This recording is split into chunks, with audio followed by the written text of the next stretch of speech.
You're listening to the Jiu Jitsu Lou podcast, and I'm Lou Temlett.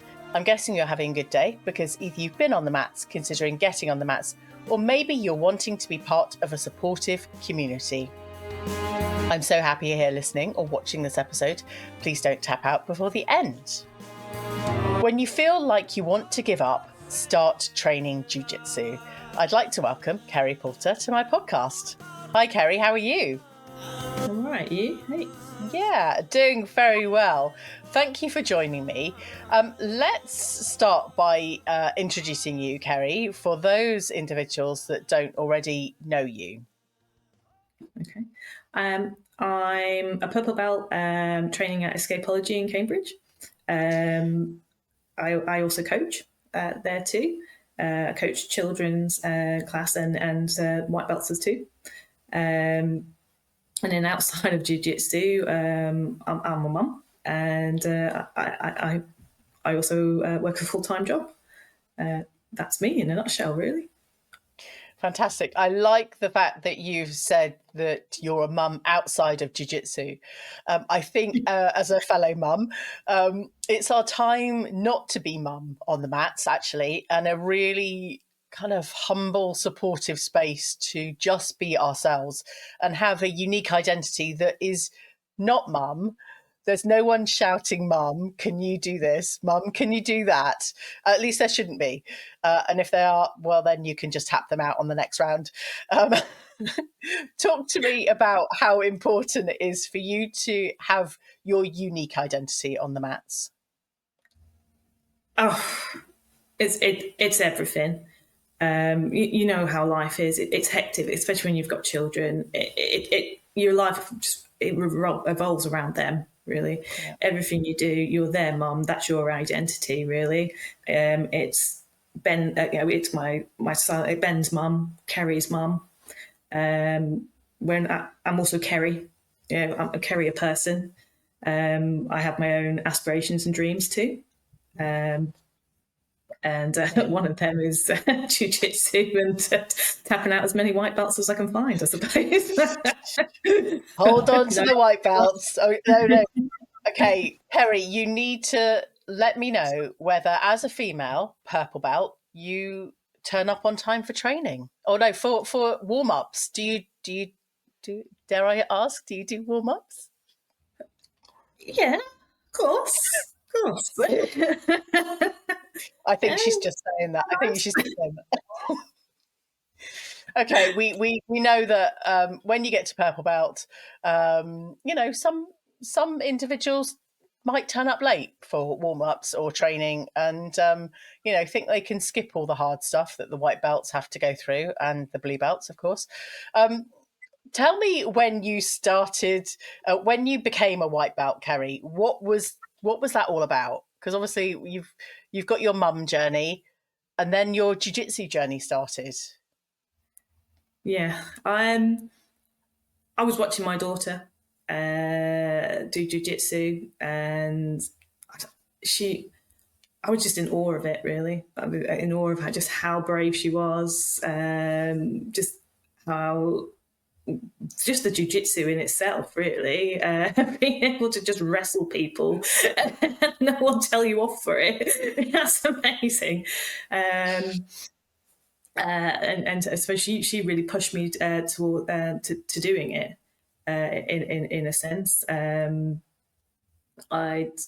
Prior to having her, I had kind of led a bit of a quiet life. I suppose probably the easiest way to explain it.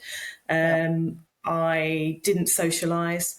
I stayed very much to myself. I didn't exercise. I didn't do any of that. I suppose that kind of stemmed from the childhood that I'd had. It was a very difficult one. Yeah. I then had my first job, thinking that things would change from here. I was forced into the spotlight, having to mix with people, having to make those new relationships. Yeah. I started to do quite well, and I'd got a promotion, and I was so I used to work in a bank, and as part of my promotion, I was moved to another branch to carry out a different role. And within the first week that I was there, I was opening up one day and was confronted by this man with a gun. Wow. It was terrifying. Going from sort of your normal day to this person in front of you, threatening you. It was like my whole world kind of just collapsed at that point. It was just so. How can I explain it? I suppose Terrifying. terrifying. The best word for it. It was terrifying.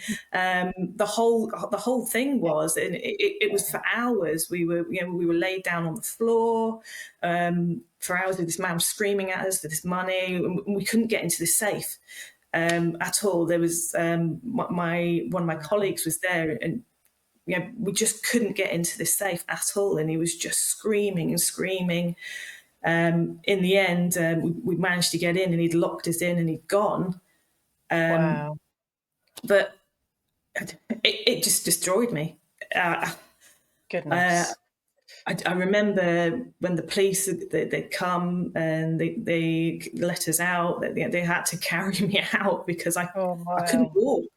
I just lost everything, and then that just really played a part for many years afterwards. I couldn't carry money with me. I couldn't carry bags, any belongings. So I always thought, this person's going to come again, and I'm going to be in that situation, and there's nothing I can do. I can't protect myself. I've lost all of my confidence from it. Goodness. Really.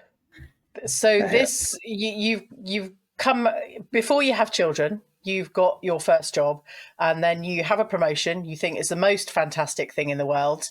And on the very first day, you are held hostage in a bank.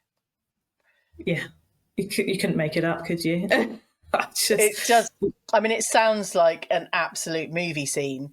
And I guess you just kind of had to go with the flow. There was nothing that I even feel weak now, kind of hearing your story, and kind of feel like all the energy and like everything is just drained from hearing what you've just said. It just went from this brilliant thing to the absolute worst thing in the world, and everything just kind of closes in on yourself, and you just think, I need to protect myself. I need to just come in and just protect it. And it played a big part in my life for years.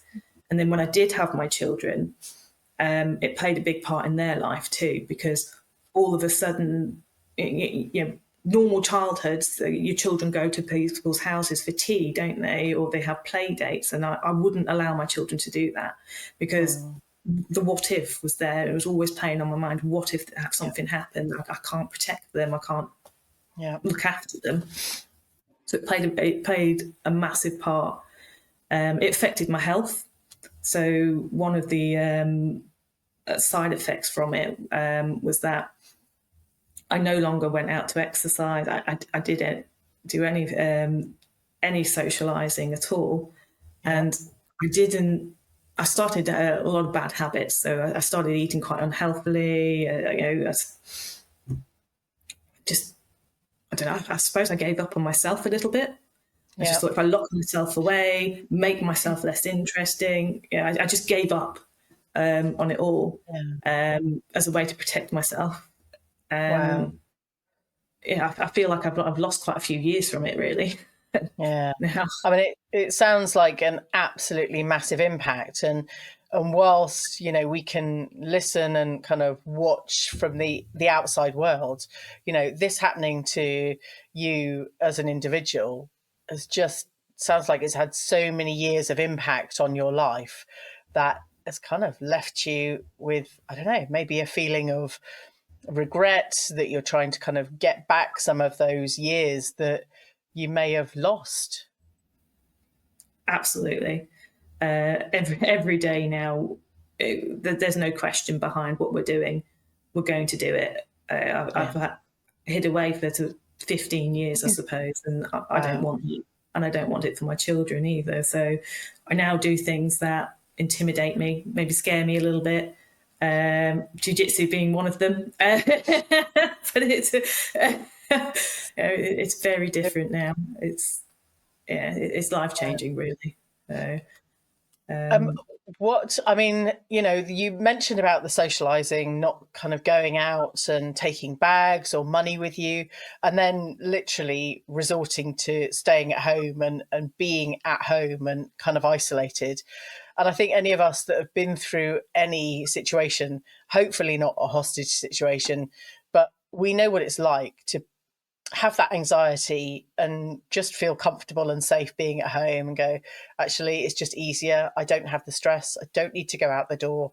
I'm just going to stay here and, take up whatever unhealthy habits that we think are going to serve us in that moment. And it would be fantastic if we could all have that insight that actually those habits aren't going to serve us in that moment, but we have to find some way of coping in life.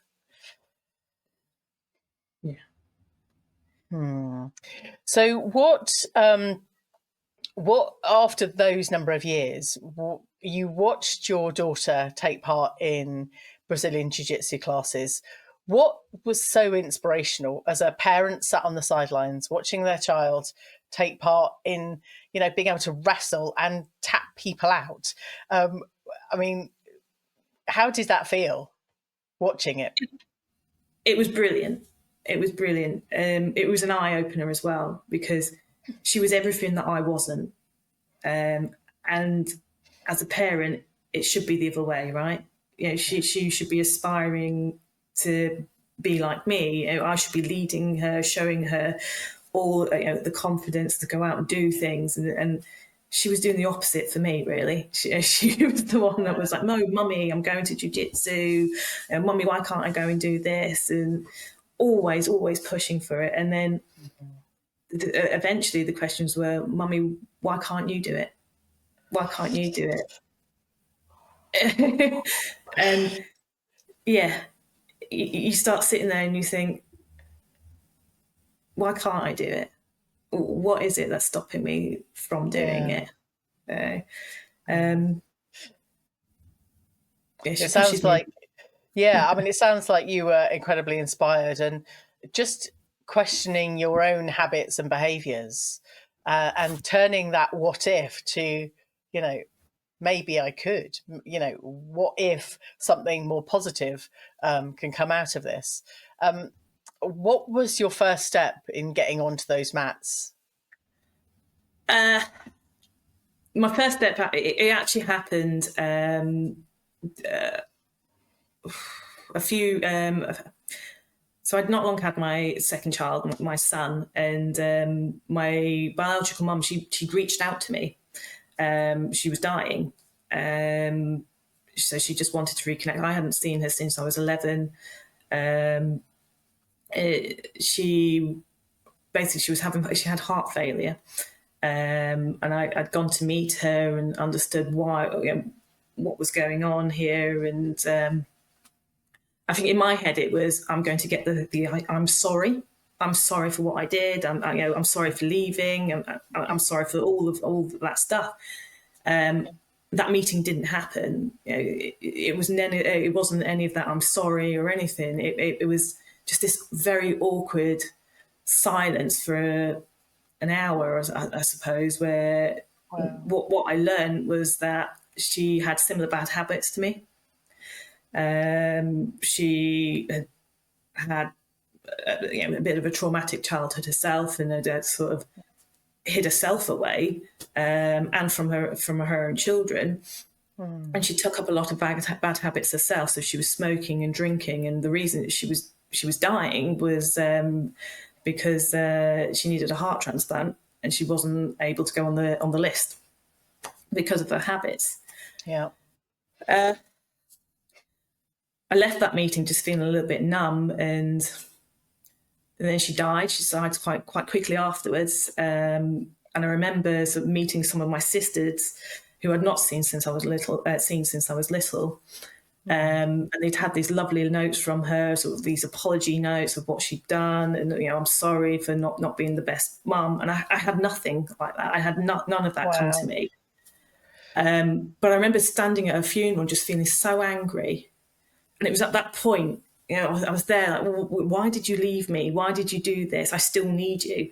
And it was that epiphany point at that point of, Kerry, wake up. You're doing the same thing. Yeah. You're going to end up dying at 52 like she is if you don't change what you're doing, and your children need you. They Wow. need you to go and do it. So I came away from there and I was like, do you know what, Lily? You're right. Why can't I do jiu-jitsu? Why can't I do it? And, and then from there it was, right, I'm going to walk in. I'm going to walk in and I'm going to ask them and I'm going to say, can I do jiu-jitsu? Can I do it? There I was 100 kilos. I was pre-diabetic. I couldn't move very well at the time. And I was like, I'm going to do it. I'm going to do jiu-jitsu. Amazing. And I haven't really looked back since. My goals were never, when I walked through that door, my goals were never to become a black belt. My goals were to live, to live for my kids, so that I'm there for them when they're older, and to live for myself as well. Yeah.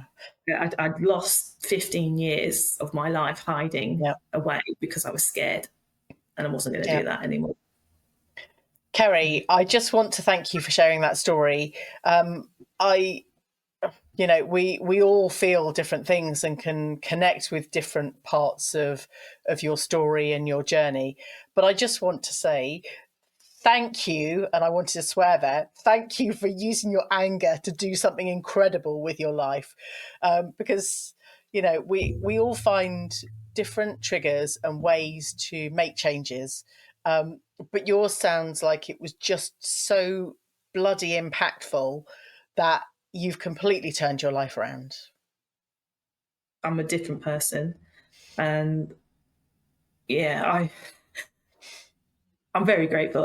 I'm not usually a teary person, but I am very grateful. I'm actually very grateful for my gym too, because I think it's so intimidating to walk into a gym, isn't it? Very intimidating when you think you're not good enough. You look different to everybody else as well. The gi doesn't fit you.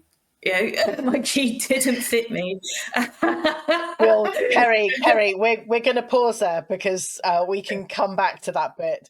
I just want to honour what you've kind of shared so far, and we will get back to that. This episode is sponsored by Kairos Pro Jiu-Jitsu podcast. Kairos Pro Jiu-Jitsu is a winner-takes-all pro jiu-jitsu event brought to you by Escapology BJJ.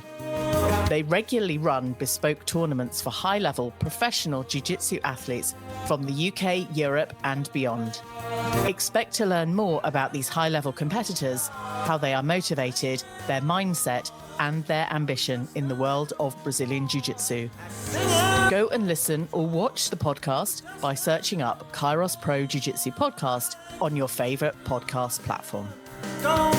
This is a Jiu-Jitsu Lou podcast with me, Lou Temlett, coming to you from the UK. One of the things that would really help this show grow is by you subscribing on whichever platform you are listening or watching on. If you could do that for me right now, I would be forever grateful. And as always, go and check out the clips on YouTube and Instagram. Today, I'm having a conversation with Kerry Poulter. Now, Kerry, just before I rudely interrupted you, you mentioned starting jiu-jitsu and your gi not fitting you. I just want to kind of open out my heart to you and go, me too. It was really tough. It's horrible when everyone else is in their gis on the mats and you're given a gi that still doesn't quite fit you. What did that first session look like for you? Most intimidating thing I've ever done in my life. It felt for about 5 minutes, okay? Because I came out and I thought I was going to leave. And then one of my best friends now, really, Chris. She was a blue belt at the time. I think she just knew. I think she just knew that I needed that compassion at that time, and she just was like, "Don't worry, it's fine. This is completely normal." She was just so lovely. It gave me the confidence to take off my shoes and get on the mat. Yeah. And then, just lining up there and walking around. I think she said to me, "Look, small steps, okay? Go and do the warm up. Yeah. Then just think about the drilling." And I think it's just the compassion, and that's that has what kept me going through for that first lesson. I actually remember doing the warm up and rolling over my hand and feeling completely embarrassed and thinking, right, this is it, I'm gone. And no one laughed. Who needs to? We're too busy. Everyone, you just suddenly realise you're just normal. You're just like everybody else. Yeah. You're starting off. You're doing movements you've not done before in your life, so you're going to feel a little bit awkward. It was fine from there, really. Yeah. And I remember coming away feeling elated by it, thinking wasn't bad. Nothing there was bad. What was wrong? Why did you build it up to be this big drama? You didn't need it to be this big drama. And then, from there I was just hooked. Sorry. I think it's cool. Well, I think one of the things that some of us have is that we think that everyone is looking at all of our mistakes and all of our whatever we're doing. And for me, training jiu-jitsu, everyone's doing their own thing. No one's interested in looking at you, checking what you're doing, whether you're right and wrong. And you're just able to be yourself on the mats more than anywhere else in society. But equally, I just want to honour this. It's the most vulnerable place that we can be as well. It is. Talk to me about how vulnerable you might have felt and the kind of overcoming some of your fears. In jiu-jitsu? Yes. I think being one of the bigger people in the group made me feel quite vulnerable. You look at most of the new starters, and they're quite slim. Yeah. They're obviously quite active, and they at that time, they could outperform me or go longer than I can, and that can make you feel like you're holding up the class, that you're not good enough. It does. It did cross my mind a couple of times, but I suppose with our gym, they've got such a good culture there anyway. There's none of that. You're too big, you're too small. There's none of that. There's active encouragement that you train with different bodies. Jiu-jitsu is for anybody, any body shape and size, and I think that comes down to the culture of the gym, really. Absolutely. I think I would agree that, lots of places, and certainly with the sport or the art of jiu-jitsu, it's about any body shape, any size, any height, because I'm still struggling with height and training with taller people some days. But we all are very different, and it's about adapting. It's about training with everybody in the environment and just seeing what works and what doesn't, and then filling those gaps and then working out how to solve the puzzle piece problem after that one. It is. It really is. I think if you strip away your ego and your preconceptions of jiu-jitsu, just go in with an open mind. I think you'll have a far better time on there.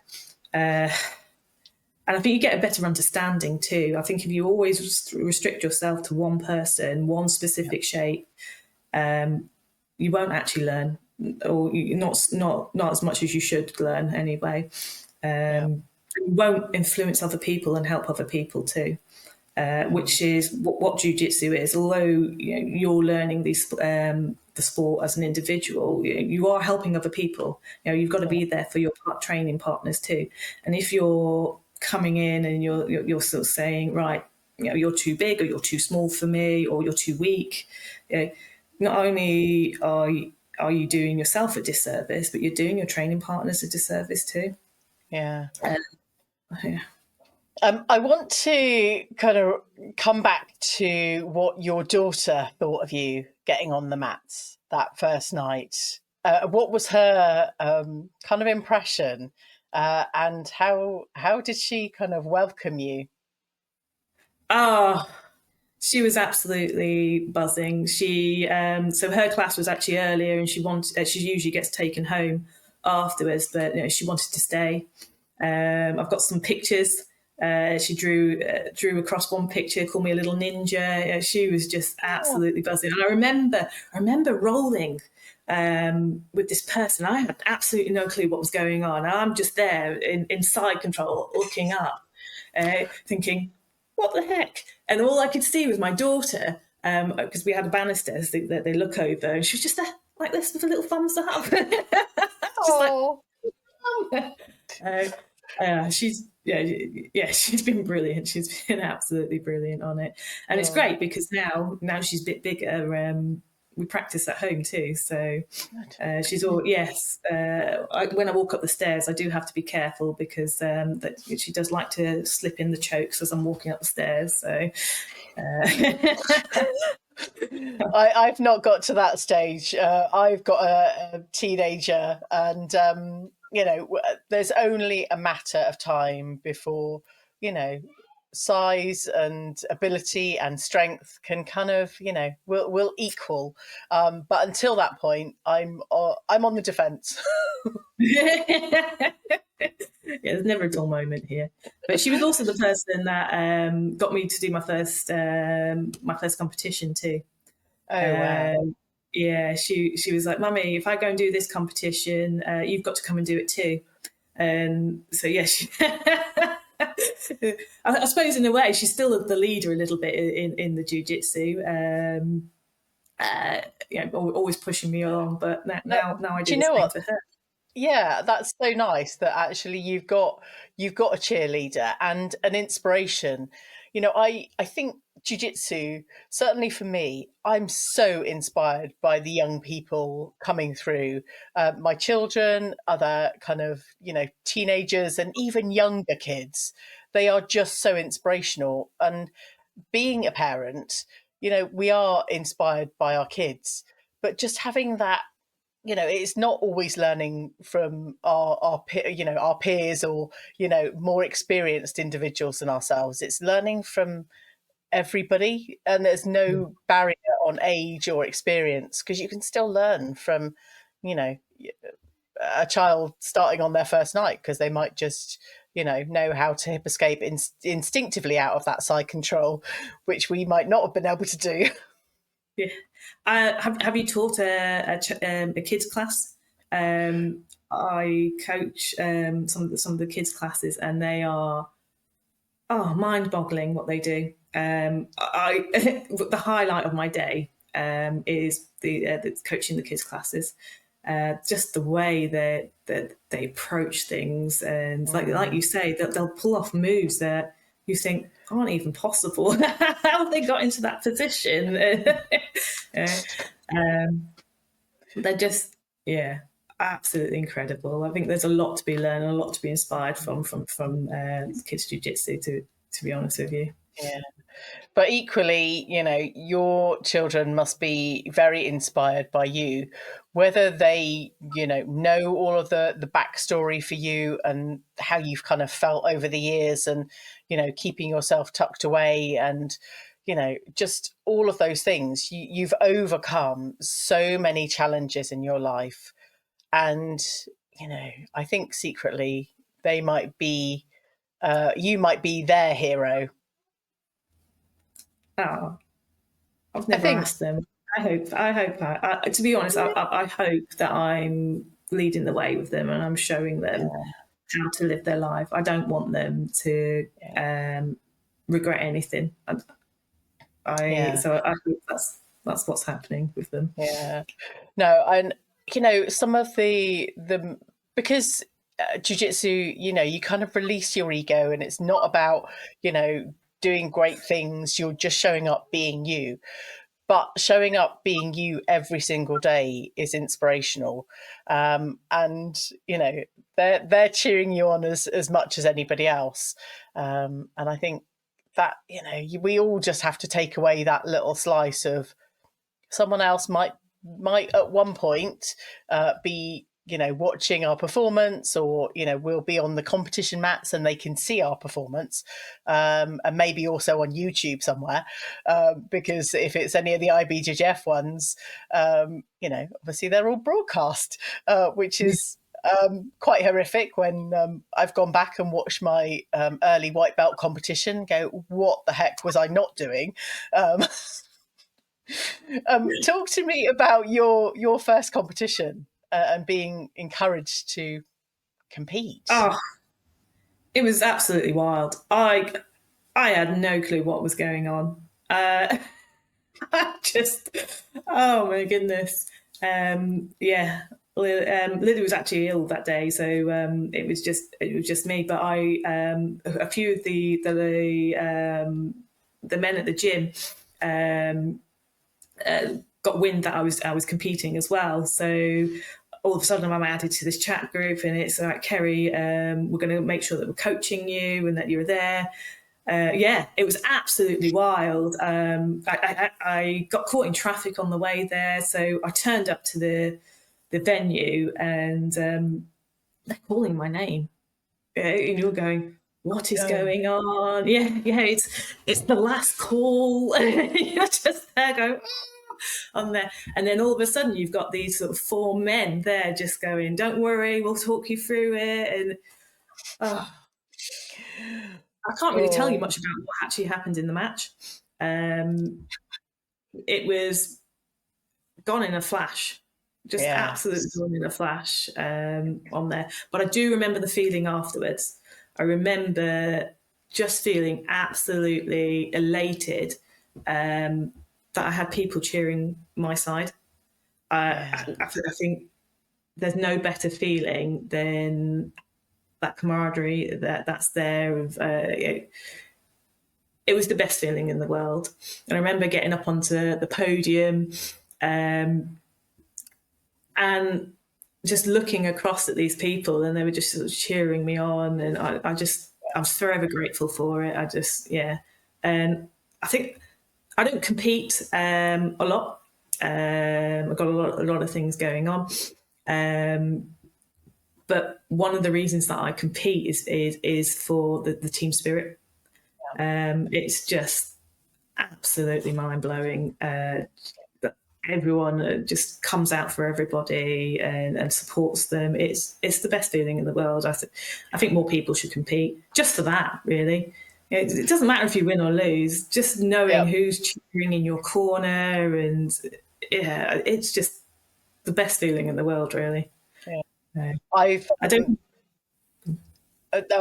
been up to Escapology BJJ for the Kairos, the pre-Kairos event, and it was just incredible. And then talking with a couple of the guys for that podcast, and them kind of likening it to having more staff and more supporters, and just I get the sense that actually it's a massive community and everyone's behind each other, and just encouraging, which why would you not want those feelings in competition or in training? It sounds like it's if you haven't got it, go and find a gym and a space that support you in that way, because it is out there, and it sounds like you've come so far with that support, Kerry. Absolutely. I don't think I'd be where I am today without them. I'm very, very grateful for them. I believe that everyone needs some to belong to a community somewhere. And I believe that if you're not with one now, look for one. It makes such a big difference to your life. Yeah. Some of my closest friends are now are from the jiu-jitsu community, and they've helped me through other life events as well. I 100% recommend. You don't have to become, you don't have to start jiu-jitsu to be an athlete, to be the number one. Yeah. You really, really don't. Okay, there is a whole background behind jiu-jitsu. It is a community-based sport, really. You don't have to be an athlete to join jiu-jitsu or to enjoy jiu-jitsu. Come along. There's no reason not to. I know. I think when kind of growing up, with whatever situations you're having to deal with, and more so in today's society, we don't have communities in our kind of living space. Communities. It doesn't feel the same. I grew up in the 80s, and neighbours were round each other's places. There were parties every Friday night. Whatever it was, but just that community spirit that feels like in today's society doesn't exist unless you kind of make special efforts to do things like that. And jiu-jitsu, we're not having parties every Friday night, but we might be trying to coach each other. We're having our own party on the mats, in pajamas, of course. Yeah, it is. It's wild, isn't it? I'll go round one of my friend's house, and then all of a sudden the mats get dragged out of the sheds, and then you're rolling around and you're choking one another. No one's getting drunk. That's not the type of party that we want. Okay, we want to learn how to choke people and just squash them. Really amazing. I need some friends that have jiu-jitsu mats in their shed and can kind of drag them out into the garden or whatever on a summer's night and train jiu-jitsu. Calling out, but just tiny little kids' play mats. That'll do. I can't guarantee you won't get an injury. Mine have grown up a bit. We've kind of offloaded the mats. Although when we moved, I was, the cost of mats and the cost of carpet was about equal, and I was so tempted to kit the whole house out with jiu-jitsu mats. The kids would have loved it. I'm not sure why I didn't do it. Anyway. I think we've both got so much to owe to the jiu-jitsu community, and if anyone, I'm sure everyone listening is already training jiu-jitsu, but we all completely value our friends and the people that we've met in the jiu-jitsu community, because like you, Kerry, we wouldn't be here today if we didn't have all of you in our lives. So I just want to say thank you. I'm sure Kerry does too. I am deeply grateful for everyone I've come into contact with through jiu-jitsu. So thank you. You're making a big difference to people. And I think, that's it really. I think, I don't know what else to say. I'm just grateful. That's it. I'm just going to leave it there.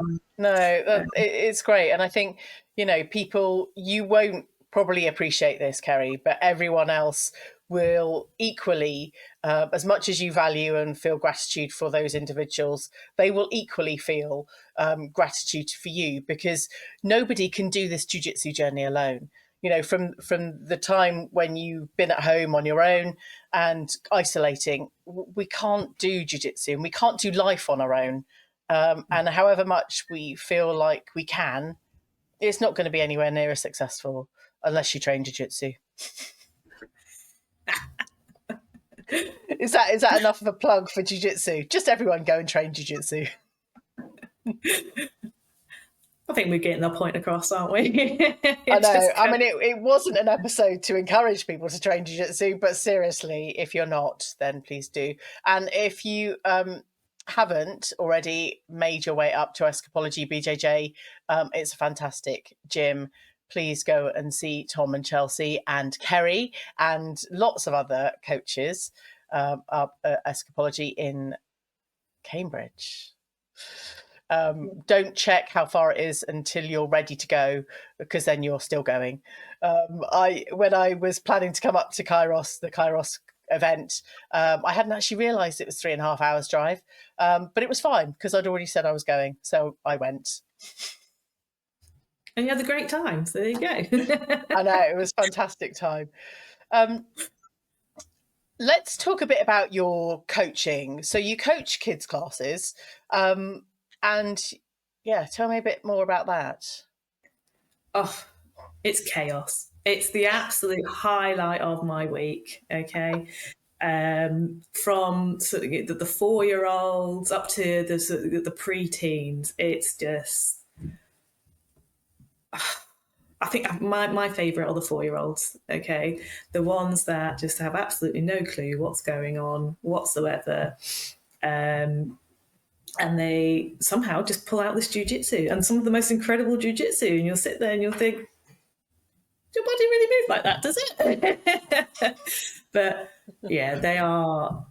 I think everyone should just at least experience a kids class at least once, because they are just incredible. Their resilience that they have as well is just brilliant. That they're learning to lose in what I think is quite a high pressured environment, really. And they're just doing a fantastic job of it. They're just getting back up, going straight at it again. They're not showing that care of, I've just lost. There's none of that. There's none of that going around. There's none of that I'm quitting or anything. It's I'm getting back up and I'm going to go again. I'm going to keep going, and keep going. I think a lot of adults have a lot to learn from children, really. Yeah, I was going to say, what can we learn from these 4-year-olds that are just so blooming resilient and don't have any fear? What one thing can we pick from their attitude and ability? Just don't care. Just absolutely don't care. They just don't have this care in them. They're going to do what they want to do. They don't care that they've just been knocked down 4 or 5 times. They don't care. They just get back up. They're not embarrassed. They just get back up and they just get straight back into it. And I just think it's absolutely brilliant. I just imagine myself there after being tapped out on a recent training session and going, if I'd had that attitude of I don't care, and just gone back in, I think I probably would have gone back in with a bit more excitement and vigor to keep going and have another attempt at getting tapped out. I think sometimes that's what we do, don't we? We concentrate too much on, I've been tapped out 5 times today. Yeah. And then that puts us in this place where we're like, I'm giving up. I've been tapped out 3 times. What's the point? And these kids, they just don't have that attitude whatsoever. They're like, all right, I've been tapped out, straight back in. And I think if we learned that, I think we have so. Imagine how much more how much of a good time you have, where you just straight back in, keep going. Yeah. I'm gonna take that one away. I think everyone else should as well. I don't care. Just don't care. Doesn't matter. In fact, one of the cool things that helped me in competition actually was Chelsea saying to me, "Nobody cares. Nobody cares. Nobody cares if you win or lose." And I think as soon as that nobody cares feeling came in with competing, especially, that's made things so much easier. So yeah, definitely don't care. Do you know what? When you said that felt like a punch in the face to my ego. It's like nobody cares. Really? Yeah. And I was like, that's a big one. It's a big one. Everyone's going to move along. Everyone's going to go, okay, you lost. What else happens afterwards? Nothing happens. Okay, you probably go eat some food, have a little bit of a soak, but no one's going to come turn up to you on the mat afterwards and go, do you remember when you got tapped out by that? No one cares. So it doesn't matter. Yeah. Just love it. Go and do some jiu-jitsu and have fun, really. I love it. Kerry, you are an incredible inspiration, whether you believe it or not, and I hope you do, because you've got this far. and you're a purple belt, and you're still showing up, and you're coaching these incredible kids. How can people follow your journey, Kerry? I suppose you can follow me on Instagram. To be honest, come and join the gym. Okay. I love teaching, especially on I teach on Friday. Come in, come and have a chat. Yeah. Come and roll. Everyone share their experiences. That's probably the best way. Yeah. And then, if you want to look at my pictures on Instagram, you can do, but they're going to be all the good shots.